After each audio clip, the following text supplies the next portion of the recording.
ಮೂಡ ಹಗರಣವನ್ನು ಖಂಡಿಸಿ BJP JDS ಜಂಟಿಯಾಗಿ ನಡೆಸ್ತಾ ಇರುವ ಪಾದಯಾತ್ರೆ 4ನೇ ದಿನಕ್ಕೆ ಕಾಲಿಟ್ಟಿದೆ. ಮಂಡ್ಯದ ಮದ್ದೂರು ತಾಲೂಕಿನ ನಿಡಘಟ್ಟದಿಂದ ಇಂದು ಮೈಸೂರು ಚಲೋ ಪಾದಯಾತ್ರೆ ಆರಂಭವಾಗಲಿದೆ. ಇಂದಿನ ಪಾದಯಾತ್ರೆಯಲ್ಲಿ ಕೇಂದ್ರ ಸಚಿವ ಕುಮಾರಸ್ವಾಮಿ ಗೈರಾಗಲಿದ್ದಾರೆ.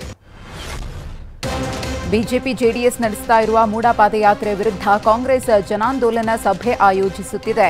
ಇಂದು ಮಂಡ್ಯದ ಮೈ ಶುಗರ್ ಮೈದಾನದಲ್ಲಿ ಕಾಂಗ್ರೆಸ್ ಜನಾಂದೋಲನ ಸಭೆ ನಡೆಯಲಿದೆ. ಡಿಸಿಎಂ ಡಿಕೆ ಶಿವಕುಮಾರ್ ಸೇರಿದಂತೆ ಸಚಿವರು, ಶಾಸಕರು ಈ ಸಭೆಯಲ್ಲಿ ಭಾಗಿಯಾಗಲಿದ್ದಾರೆ. ನಿಗೂಢವಾಗಿ ಸಾವನ್ನಪ್ಪಿರುವ ಪಿಎಸ್ಐ ಪರಶುರಾಮ್ ಮನೆಗೆ ಇವತ್ತು ಬಿಜೆಪಿ ನಾಯಕರು ಭೇಟಿ ಕೊಡಲಿದ್ದಾರೆ.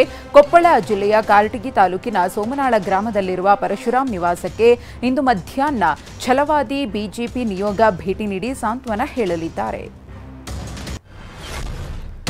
ರಾತ್ರಿ ಸುರಿದ ಧಾರಾಕಾರ ಮಳೆಯಿಂದ ರಾಜಧಾನಿ ಬೆಂಗಳೂರು ತೊಯ್ದು ಹೋಗಿದೆ. ಭಾರೀ ವರ್ಷಧಾರೆಯಿಂದಾಗಿ ಕೋರಮಂಗಲ ಪಾಸ್ಪೋರ್ಟ್ ಆಫೀಸ್ ಹಿಂಭಾಗದ ರಸ್ತೆ ಸಂಪೂರ್ಣ ಜಲಾವೃತವಾಗಿತ್ತು. ಚರಂಡಿಯಲ್ಲಿ ಮಳೆ ನೀರು ಸರಾಗವಾಗಿ ಹರಿದು ಹೋಗಲಾಗದ ಕಾರಣ ರಸ್ತೆ ಕೆರೆಯಾಗಿ ಬದಲಾಗಿತ್ತು. ವಾಹನ ಸವಾರರು ನಿಂತ ನೀರಿನಲ್ಲೇ ಚಲಿಸಲಾಗದೆ ಪರದಾಡುವಂತಾಯಿತು. ಕೆಲ ವಾಹನಗಳು ನೀರಿನಲ್ಲೇ ಕೆಟ್ಟು ನಿಂತಿದ್ವು.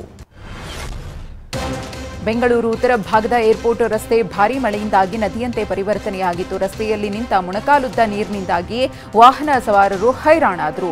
ಟ್ರಾಫಿಕ್ ಜಾಮ್ನಿಂದಾಗಿ ಪರದಾಡುವಂತಾಯಿತು. ಬಿಬಿಎಂಪಿ ಅಧಿಕಾರಿಗಳ ವಿರುದ್ಧ ವಾಹನ ಚಾಲಕರು ಕಿಡಿಕಾರಿದ್ರು. ಇದೇನಾ ಬ್ರ್ಯಾಂಡ್ ಬೆಂಗಳೂರು ಅಂತ ಹಿಡಿ ಶಾಪ ಹಾಕಿದ್ರು. ರಾಜಧಾನಿ ಬೆಂಗಳೂರಿನಲ್ಲಿ ನಿನ್ನೆ ರಾತ್ರಿ ಪೂರ ಸುರಿದ ಮಳೆ ಸಾಕಷ್ಟು ಅನಾಹುತಗಳಿಗೆ ಕಾರಣವಾಗಿದೆ. ಮಾನ್ಯತಾ ಟೆಕ್ ಪಾರ್ಕ್ ಬಳಿ ಏಕಾಏಕಿ ಬಸ್ ಒಂದು ಹೊತ್ತಿ ಉರಿದಿದೆ. ಕೆಆರ್ಪುರಂನಿಂದ ಹೆಬ್ಬಾಳ ಮಾರ್ಗ ಮಧ್ಯವಾಗಿ ಬರ್ತಾ ಇದ್ದ ಬಸ್ ಮಳೆ ನಡುವೆ ಹೊತ್ತಿ ಉರಿದಿದೆ. ಪ್ರವಾಹದಿಂದ ಬೆಳಗಾವಿ ಜಿಲ್ಲೆಯ ರೈತರು, ನೆರೆ ಸಂತ್ರಸ್ತರ ಬದುಕು ಅತಂತ್ರವಾಗಿದೆ. ಕೃಷ್ಣಾ, ಘಟಪ್ರಭಾ, ಮಲಪ್ರಭಾ, ವೇದಗಂಗಾ, ದೂದಗಂಗಾ, ಮಾರ್ಕಂಡೇಯ, ಹಿರಣ್ಯಕೇಶಿ ನದಿಗಳಿಂದ ಪ್ರವಾಹ ತಲೆದೋರಿದೆ. ಬೆಳಗಾವಿ ಜಿಲ್ಲೆಯ 7 ತಾಲೂಕಿನಲ್ಲಿ 50ಕ್ಕೂ ಅಧಿಕ ಗ್ರಾಮಗಳು ಪ್ರವಾಹಕ್ಕೆ ತುತ್ತಾಗಿವೆ. 46 ಕಾಳಜಿ ಕೇಂದ್ರ ಸ್ಥಾಪಿಸಲಾಗಿದ್ದು 5700ಕ್ಕೂ ಅಧಿಕ ಕುಟುಂಬಗಳನ್ನು ಕಾಳಜಿ ಕೇಂದ್ರಕ್ಕೆ ಶಿಫ್ಟ್ ಮಾಡಲಾಗಿದೆ. ಬೆಳಗಾವಿ ಜಿಲ್ಲೆಯಾದ್ಯಂತ ಧಾರಾಕಾರ ಮಳೆ ಮತ್ತು ನದಿ ಪಾತ್ರದಲ್ಲಿ ಪ್ರವಾಹದ ಆತಂಕ ಮುಂದುವರೆದಿದೆ. ಹೀಗಾಗಿ ಇಂದು ಅಂಗನವಾಡಿಗಳಿಗೆ ರಜೆ ಘೋಷಿಸಿ ಜಿಲ್ಲಾಧಿಕಾರಿ ಆದೇಶಿಸಿದ್ದಾರೆ. ಕಿತ್ತೂರು, ಖಾನಾಪುರ, ಬೆಳಗಾವಿ ಗ್ರಾಮಾಂತರ ಕ್ಷೇತ್ರಗಳಲ್ಲಿ ರಜೆ ಘೋಷಿಸಲಾಗಿದೆ. ಇಂದಿನಿಂದ ಆಗಸ್ಟ್ 10ರವರೆಗೆ ಅಂಗನವಾಡಿಗಳಿಗೆ ರಜೆ ಘೋಷಿಸಲಾಗಿದೆ. ಬೆಳಗಾವಿ ಜಿಲ್ಲೆಯ ಕಲ್ಲೋಳ ಗ್ರಾಮದಲ್ಲಿ ಕೃಷ್ಣಾ ನದಿಯಿಂದ ಪ್ರವಾಹ ಸೃಷ್ಟಿಯಾಗಿದೆ. ಕಲ್ಲೋಳ ಗ್ರಾಮದ ಸರ್ಕಾರಿ ಪ್ರೌಢಶಾಲೆ ಜಲಾವೃತವಾಗಿದೆ. 15ಕ್ಕೂ ಅಧಿಕ ಅಂಗಡಿಗಳು, ಲಕ್ಷ್ಮೀ ದೇವಸ್ಥಾನ ಕೂಡ ಜಲಾವೃತವಾಗಿ ಜನ ಪರದಾಡಿದ್ದಾರೆ. ಪ್ರವಾಹ ಇಳಿಕೆಯಾದರೂ 1 ವಾರ ಕಾಯುವ ಪರಿಸ್ಥಿತಿ ಇದ್ದು ಸದ್ಯ ಜಲಾವೃತಗೊಂಡ ಶಾಲೆಗಳಿಗೆ ರಜೆ ಘೋಷಿಸಲಾಗಿದೆ. ಸಕಲೇಶಪುರ ತಾಲೂಕಿನ ಕಡಗರವಳ್ಳಿ ಯಡಕುಮೇರಿ ಮಧ್ಯೆ ರೈಲ್ವೆ ಹಳಿಯ ಮೇಲೆ ಗುಡ್ಡ ಕುಸಿದಿದೆ. ನಿರಂತರ 11 ದಿನಗಳಿಂದ ಮಣ್ಣು ತೆರವು ಮತ್ತು ದುರಸ್ತಿ ಕಾರ್ಯ ನಡೆದಿತ್ತು. ಕೊನೆಗೂ ಕಾರ್ಯಾಚರಣೆ ಯಶಸ್ವಿಯಾಗಿದೆ. 420ಕ್ಕೂ ಹೆಚ್ಚು ಕಾರ್ಮಿಕರು ಹಗಲಿರುಳು ಶ್ರಮಿಸಿದ ಕಾರ್ಯ ಯಶಸ್ವಿಯಾಗಿದೆ. ರೈಲ್ವೆ ಹಳಿ ಮರುಸ್ಥಾಪಿಸಿದ್ದು ಪ್ರಾಯೋಗಿಕವಾಗಿ ನಿನ್ನೆ ಗೂಡ್ಸ್ ರೈಲು ಸಂಚಾರ ಮಾಡಲಾಯಿತು. ವಿಜಯಪುರ ಜಿಲ್ಲೆ ಕೃಷ್ಣಾ ನದಿ ಬಳಿಕ ಇದೀಗ ಭೀಮಾ ನದಿ ಪಾತ್ರದಲ್ಲಿ ಪ್ರವಾಹದ ಆತಂಕ ಶುರುವಾಗಿದೆ. ಮಹಾರಾಷ್ಟ್ರದ ಉಜಿನಿ ಜಲಾಶಯದಿಂದ ಭೀಮಾ ನದಿಗೆ 60,000 ಕ್ಯೂಸೆಕ್ ನೀರು ಬಿಡುಗಡೆ ಮಾಡಲಾಗಿದೆ. ಇದರಿಂದ ಜಿಲ್ಲೆಯ ಭೀಮಾ ನದಿ ಪಾತ್ರದ ಜನರಲ್ಲಿ ಆತಂಕ ಮನೆ ಮಾಡಿದೆ. ಜಿಲ್ಲೆಯ ಚಡಚಣ, ಇಂಡಿ, ಆಲಮೇಲ, ಸಿಂದಗಿ ತಾಲೂಕುಗಳಲ್ಲಿ ಪ್ರವಾಹದ ಭೀತಿ ಕಾಡ್ತಿದೆ. ಪೆಟ್ರೋಲ್ ಬಂಕ್ ಎನ್ಒಸಿ ಕೊಡುವುದಕ್ಕೆ ಲಂಚ ಪಡೆಯುವಾಗ ಲೋಕಾಯುಕ್ತ ಅಧಿಕಾರಿಗಳು ದಾಳಿ ನಡೆಸಿದ್ದಾರೆ.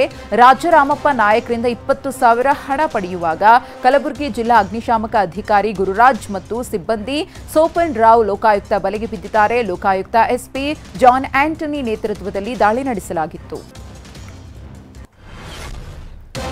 ಹಾಸನದಲ್ಲಿ ಲಂಚ ಪಡೆಯುವಾಗ ಅಧಿಕಾರಿಯೊಬ್ಬ ಲೋಕಾಯುಕ್ತ ಬಲೆಗೆ ಬಿದ್ದಿದ್ದಾನೆ. ಕರ್ನಾಟಕ ಅಲ್ಪಸಂಖ್ಯಾತ ಅಭಿವೃದ್ಧಿ ನಿಗಮದ ಜಿಲ್ಲಾ ವ್ಯವಸ್ಥಾಪಕ ಗೋಪಾಲ್ ಅರೆಸ್ಟ್ ಆಗಿದ್ದಾನೆ. ಸಾಲದ ಅರ್ಜಿ ಅನುಮೋದನೆ ಮಾಡಲು ಗೋಪಾಲ್ 1.5 ಲಕ್ಷ ಲಂಚ ಕೇಳಿದ್ರಂತೆ. ನಿನ್ನೆ ಕಚೇರಿಯಲ್ಲಿ ಮೊದಲ ಕಂತಿನ 40,000 ಲಂಚ ಪಡೆಯುವಾಗ ಲೋಕಾಯುಕ್ತ ಅಧಿಕಾರಿಗಳು ದಾಳಿ ಮಾಡಿದ್ರು. ಬಾಂಗ್ಲಾದೇಶದ ಪ್ರಧಾನಿಯಾಗಿದ್ದ ಶೇಖ್ ಹಸೀನಾ ರಾಜೀನಾಮೆ ಕೊಟ್ಟು ದೇಶ ತೊರೆಯುತ್ತಿದ್ದಂತೆ ಪ್ರಧಾನಿ ನಿವಾಸ ಮತ್ತು ಕಚೇರಿಗೆ ನುಗ್ಗಿದ ಪ್ರತಿಭಟನಾಕಾರರು ದಾಂಧಲೆ ನಡೆಸಿದ್ದಾರೆ. ಢಾಕಾದಲ್ಲಿರುವಂತಹ ಪ್ರಧಾನಿ ನಿವಾಸಕ್ಕೆ ನುಗ್ಗಿದ ಗುಂಪು ಕೈಗೆ ಸಿಕ್ಕ ವಸ್ತುಗಳನ್ನು ಹೊತ್ತೊಯ್ದಿದ್ದಾರೆ. ಕೆಲವರು ಪ್ರಧಾನಿ ನಿವಾಸದಲ್ಲಿ ಊಟ ಮಾಡಿ ಹಾಸಿಗೆಯಲ್ಲಿ ಮಲಗಿದ್ದಾರೆ. ಶೇಖ್ ಹಸೀನಾರ ಸೀರೆ ಒಳ ಉಡುಪನ್ನೂ ಬಿಡದೆ ಹೊತ್ತೊಯ್ದಿದ್ದಾರೆ. ಹಿಂಸಾಚಾರದಲ್ಲಿ ಬೇಯುತ್ತಿರುವ ಬಾಂಗ್ಲಾದೇಶದ ರಾಜಧಾನಿ ಢಾಕಾದಲ್ಲಿ ಉದ್ರಿಕ್ತರ ಗುಂಪೊಂದು ಭಾರತೀಯ ಸಾಂಸ್ಕೃತಿಕ ಕೇಂದ್ರವನ್ನು ಧ್ವಂಸಗೊಳಿಸಿದ್ದಾರೆ. ಅಲ್ಲದೆ 4 ಹಿಂದೂ ದೇವಾಲಯಗಳಿಗೆ ಹಾನಿ ಮಾಡಿದ್ದಾರೆ. ಢಾಕಾದ ಧನ್ಮಡಿ ಪ್ರದೇಶದಲ್ಲಿರುವಂತಹ ಇಂದಿರಾ ಗಾಂಧಿ ಸಾಂಸ್ಕೃತಿಕ ಕೇಂದ್ರವನ್ನು ಧ್ವಂಸಗೊಳಿಸಲಾಗಿದೆ ಎನ್ನಲಾಗಿದೆ.